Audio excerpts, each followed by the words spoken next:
Kasadong-kasado na nga po ang laban nito kontra kay Jasper Cayno alias Batang Yagit na gaganapin sa February 3 sa Benguet Sports Complex sa La Trinidad. Isang exhibition fight lamang po ito kung saan magtutuo sila sa isang 6-rounder match. Ayon naman mismo sa promoter ni Pagara, ay labasan lang daw ito ng sama ng loob ni Pagara at Cayno sa isa't isa.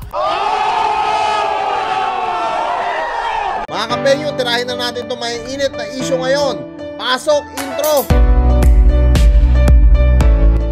Heyo, what's up sa inyo mga kapenyo? At today, meron na naman tayo napaka-init na reaction video. Quick update tayo mga kapenyo about nga dito sa panibagong laban ni Albert Pagara. At ito yung matagal-tagal na natin hinihintay mga kapenyo, no, na dapat talaga noong araw pa maglalaban na to dito sa Battle of YouTuber. Pero sa kinasamaang palad hindi po natuloy dahil nga po hindi na nagpa-event ang Battle of YouTuber. Kaya nakansela ang laban na matagal na nating hinihintay-hintay na Albert Pagara versus Batang Yagit. At dito mga kapenyo talagang inanunsyo na nga ito ni Sports Talk PH na talagang lehitimong tuloy na ang Pagara versus Batang Yagit. At tara mga kapenyo, wag na natin patagalin at sabay-sabay natin panoorin dito ay Sports Talk PH. Tapos nga pong pumirma ng knockout artist na si Prince Albert Pagara sa ilalim ng Pinoy Boxing Prodigy Promotions, ay kasadong-kasado na nga po ang laban nito kontra kay Jasper Cayno alias Batang Yagit na gaganapin sa February 3. Okay mga kapenyo ha, yan, talagang rinig na naman siguro ng dalawang tenga natin. February 3, ang laban nitong dalawa, no, Albert Pagara versus Batang Yagit, na kung saan talagang nakaka-excite dahil alam naman natin kung paano binastos talaga ni Jasper Cayno aka Batang Yagit etong si Albert Pagara nung mga panahon na nasa Battle of YouTuber pa etong si Batang Yagit, no. At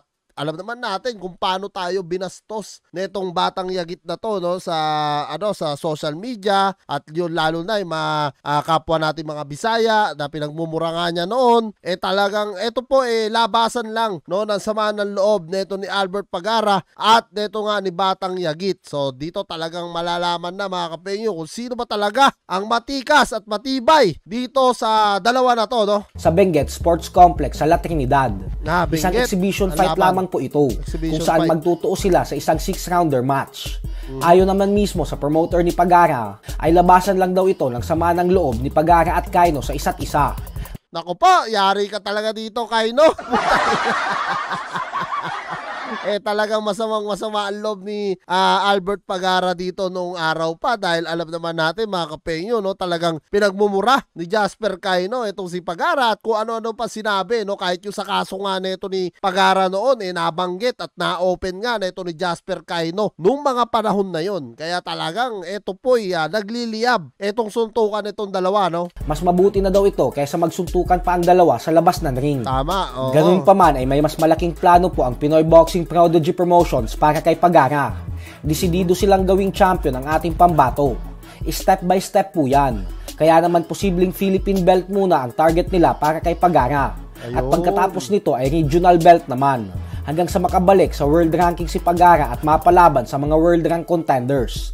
Totoo yan mga kapenyo. Actually, kaibigan ko si Pagara at friend ko yan sa Facebook, no. At talagang sa totoo lang, napakagaling po na boksingero rin ito ni Albert Pagara, no. At talagang sa history ng kanyang boxing career, isa lang ang talo talaga nito ni Pagara. At talagang marami tayo, no, sa mga boxing fans na nanghinayang noong mga panahon na huminto si Pagara, pero at least ngayon talagang nagbabalik, no, ang Albert Pagara. Yan po ang isa sa matinding aabangan natin sa kanyang pagbabalik, no, lalo na pag napalaban na ulit ng world champion belt si Albert Pagara. At tuluyang makalaban sa isang world title fight. Yes. Hindi po yan magiging madali, lalo pat nabakante ng mahigit isang taon si Pagara. Subalit kung mananatili siyang disiplinado at focus sa ensayo, ay hindi po imposibleng mangyari ang lahat ng yan. Yes. Lalo pat may talento at lakas talaga ang kamao ni Pagara. So hanggang dito na lang po muna tayo mga idol. So ayan mga kapenyo, no, subscribe nyo at i-follow nyo Sports Talk PH yan. At talagang kita nyo naman, sinabi rin dito na Sports Talk PH na talagang kung magdidisiplina ulit itong si Albert Pagara, kahit pa 1 taon nga siyang nahinto, mabilis pa rin makaka-recover to dahil sa experience, sa galaw niya, no? Alam naman natin, disiplina, nandyan na kay Albert Pagara talaga yon. At alam naman natin na magaling din na boksingero talaga tong si Albert Pagara. So ayan mga kapenyo, ano ang masasabi nyo dito sa nalalapit na laban ni Albert Pagara versus Batang Yagit? Comment nyo na lang down below lahat ng mga opinion nyo mga kapenyo, at lahat po yan mababasa ko. Maraming salamat mga kapenyo, at kita-kita tayo sa susunod kong reaction videos.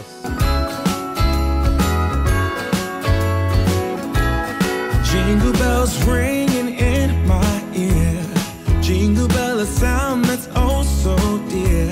Frosty the snowman is all around town. Watch out for reindeers are falling down. We stay up waiting for Santa tonight. He climbs down the chimney at the speed of light, while we're dancing around the Christmas tree, hugging and kissing just